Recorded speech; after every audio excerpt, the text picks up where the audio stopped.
চুরির সঙ্গে যুক্ত হইতে থেকে আবার নেশা, কিন্তু লাস্ট ফ্লাড হয়ে গেল। তো কী কারণে এসডিএম অফিসে এসে আপনাদের দেখতে?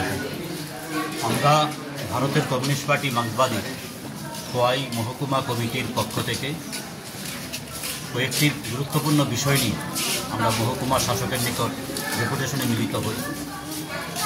মহকুমা শাসকের অনুপস্থিতিতে ভারপ্রাপ্ত মহকুমা শাসক আমাদের ডেপুটেশন গ্রহণ করেন।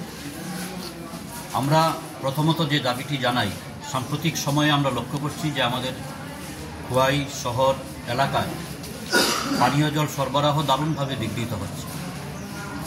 কোনোদিন একবেলা জল দেওয়া হচ্ছে, কোনোদিন জল দেওয়াই হয় না।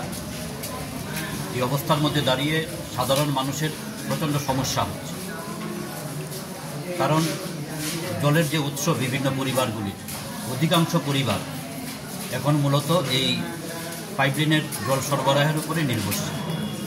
ফলে এই অবস্থায় আমরা দাবি জানিয়েছি যে অতি দ্রুত সেখানে প্রশাসনিক উদ্যোগ গ্রহণ করা, নিয়মিত সেখানে পানীয় জল সরবরাহ করা।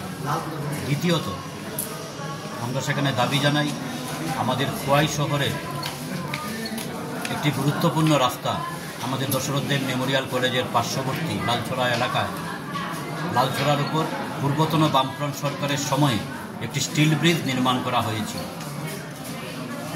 গত বন্যার সময় সেই স্টিল ব্রিজের একটি দিকের ওয়াল সেখানে ধসে পড়ে, কিন্তু বেশ কয়েক মাস হয়ে গেল এখন পর্যন্ত সেই ব্রিজটি সংস্কার করা হচ্ছে না।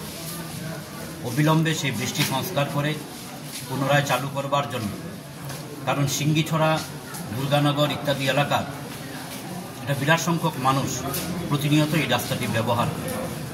এইরকম একটি গুরুত্বপূর্ণ রাস্তা সেখানে অতি দ্রুত চালু করবার জন্য স্টিল ব্রিজটি সংস্কার করার আমরা দাবি জানাই। তৃতীয়ত, এই সময়ের মধ্যে আমরা লক্ষ্য করছি সেখানে চুরির প্রবণতা মারাত্মকভাবে বাড়ছে। প্রায় প্রতি রাতেই খোয়াই শহরে, গ্রামে, বিভিন্ন এলাকায় গরু, বাইক ইত্যাদি চুরি হচ্ছে, এবং ভারত বাংলাদেশ সীমান্তটা সেটাকেই মূলত ব্যবহার করা হচ্ছে বলে সব অংশের মানুষের একটা ধারণা। ফলে আমরা দাবি জানিয়েছি যে ভারত বাংলাদেশ সীমান্তে আরও বেশি নজরদারি বাড়ানো প্রয়োজন, এবং সেই সঙ্গে শুধুমাত্র ভারত বাংলাদেশ সীমান্তেই না, স্থানীয়ভাবেও আমরা লক্ষ্য করছি যে এই সময়ের ভিতরে দিনের বেলা পর্যন্ত বিভিন্ন বাড়ি করে চুরি হচ্ছে। মানুষ প্রচণ্ড নিরাপত্তাহীনতায় তাদের সম্পদকে রক্ষা করবার জন্য সেখানে নিরাপত্তাহীনতায় ভুগছে। আমরা দাবি জানিয়েছি যে অবিলম্বে সেখানে নিরাপত্তা প্রদান করবার জন্য মানুষের সম্পদটা যেন রক্ষা করা যায়, এবং সেই সঙ্গে বাজারের অস্বাভাবিক হারে মূল্যবৃদ্ধি, এই ক্ষেত্রেও প্রশাসনের প্রয়োজনীয় নজরদারির আমরা দাবি জানিয়েছি।